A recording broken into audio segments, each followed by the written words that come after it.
Hello and welcome to another Bushwhacker review. Today we got another case of review and comparison. We're going to be taking a look at Joey Logano's 2016 Darlington Throwback and the original that it's based on. So let's take a quick look at the boxes. Here is the box for Tony Stewart's Shell car. You got a big Shell logo, got Shell, officially licensed NASCAR 50th anniversary, Tony Stewart signature, Shell, Tony Stewart, Action Performance Companies, same stuff, all that good stuff. Set on production number, they made 5,508. And here is, of course, your Darlington box for the 2016.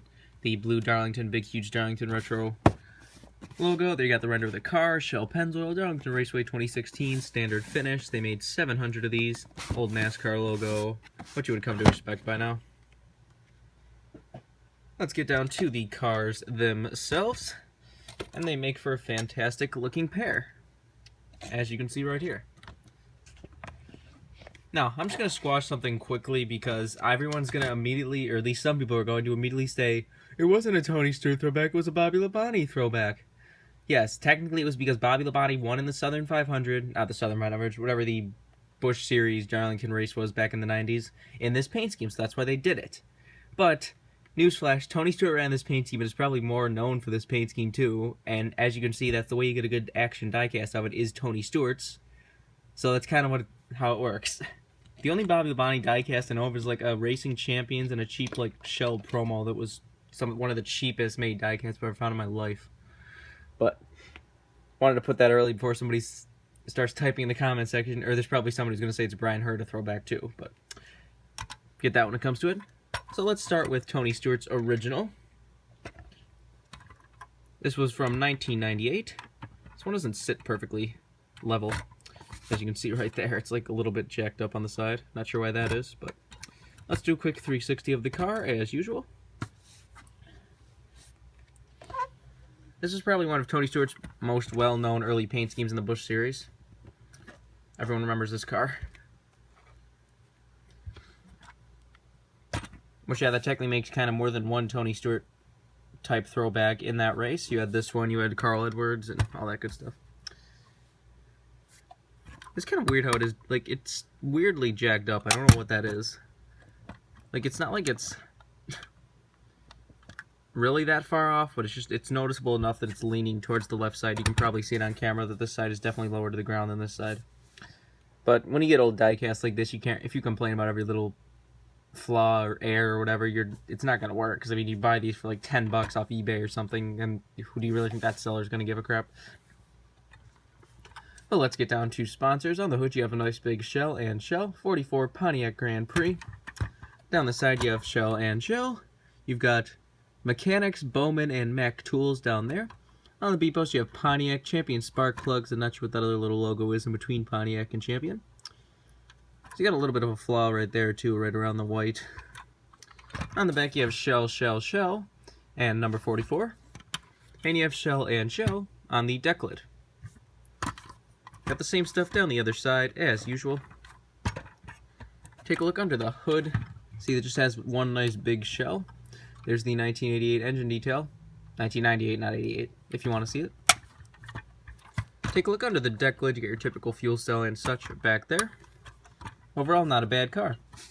Let's move that back there out of the way and get to the throwback. Here's Joey Logano's 2016 throwback, which also doesn't sit right.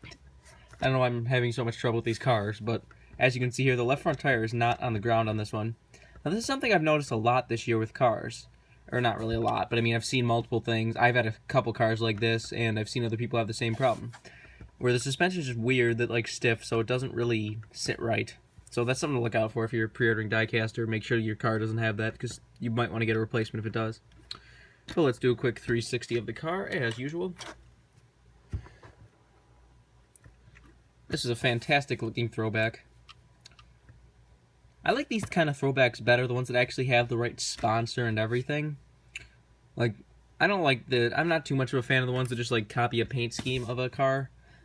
Like, if somebody else just ran this, like, black, yellow, and white paint scheme who wasn't a Shell driver. But it definitely looks a lot better when it's a real car. Now, I mean, obviously, you can't have a full Shell car anymore. That's why there's Pennzoil on it still, because Sunoco won't allow Shell to have their own car. You have to have Shell and Pennzoil. But let's get down to sponsors. On the hood, you have Pennzoil and Shell. Got Ford Fusion, number 22. Down the side, you have Shell Pennzoil, Auto Trader, Snap-on, Discount Tire, and AAA. On the B post, you have Ford, HP, PPG, Mazak, Coca-Cola, and Bosch. And you have AutoZone and SKF. On the C post, he does have your Throwback contingency sponsors and tire. Right there. Has the silver bullet and all that good stuff right there. On the back, you have Shell Pennzoil, Team Penske 50th Anniversary, number 22 crew, and number 22. And on the deck lid, you have Heritage is Everything. Now that I'm really glad to see, because that was one of those things that I'd already given up on being correct, because the render had just a Shell Pennzoil logo right there, and even I saw a prototype had the Shell Pennzoil logo right there, so I was just kind of like, oh, they're not going to get it right, oh well. So when this diecast got released and actually had that message on it, that was a really nice change. Like, I'm really glad they actually got that accurate. I love when it's really just something fun when you see that, when you just Lionel changes something off the prototype and actually makes it more accurate, because that just makes it a little more fun. But got the same stuff down the other side as usual. Let's take a look under the hood. See that it just says Shell Pennzoil and powered by Ford. There's the engine detail if you would like to see it. Under the deck lid, you get your typical fuel cell and such back there. The roof flaps do in fact open. And there's the underside of the car. It does have the black exhaust I always say decal. Why do I always say decal? Exhaust piece. I always want to say decal and I don't know why. But overall, again, a very, very nice throwback. As I said in one of the other reviews that I was going to be, this is one of my top 5 favorites, and I was probably going to be reviewing all my top 5s as they get made, and that'll be another one right here. I already took a look at Kevin Harvick's. There's this one. Other 2 aren't out yet, and the 5th one already got DNP'd. So, I guess you only see 4, but I'll get other cars too. But now let's get down to the comparison that everyone wants to see. As you can see, they make for a very nice pair. A couple of things you'll probably immediately notice as you see on this one, that the front spike goes all the way to the ground, like goes into a point at the bottom, where this one does not. I think they chose it because it doesn't look as good on the new car, because there has been some renders of it, like even Shell posted a render on the Darlington weekend that did have the point at the bottom.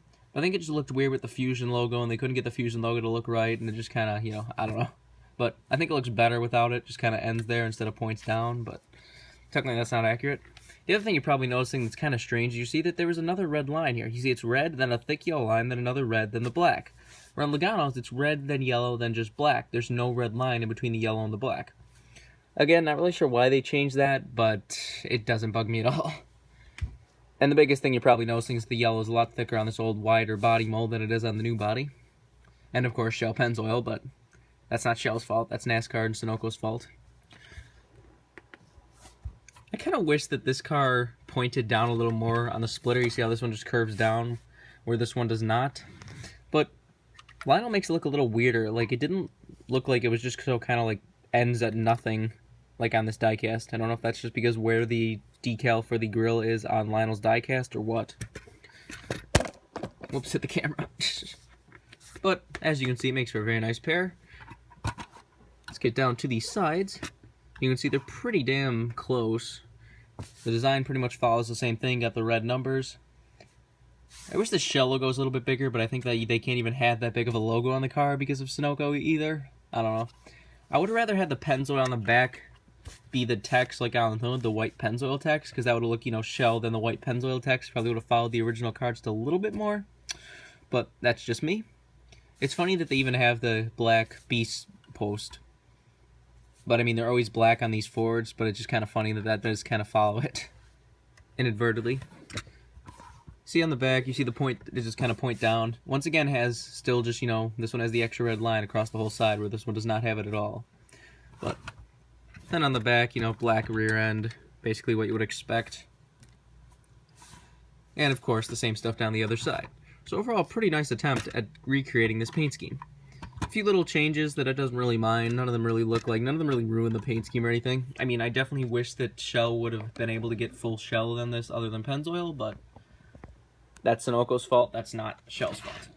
Here are them next to the 1/64ths. So you can have a 1/64 scale set of these two cars if you would like.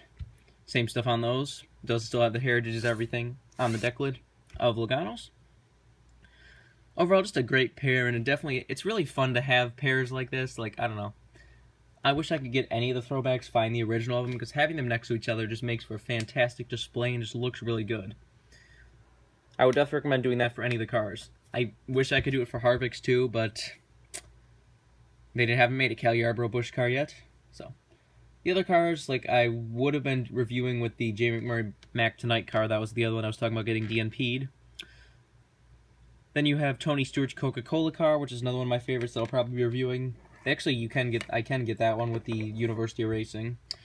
And then there was, of course, Greg Biffle Hooters car, which I will also take a look at with the original once it comes out. But I think that's all there's to say. This has been a review of Joey Logano and Tony Stewart's Shell, original and throwback. Hope you enjoyed, and thanks for watching.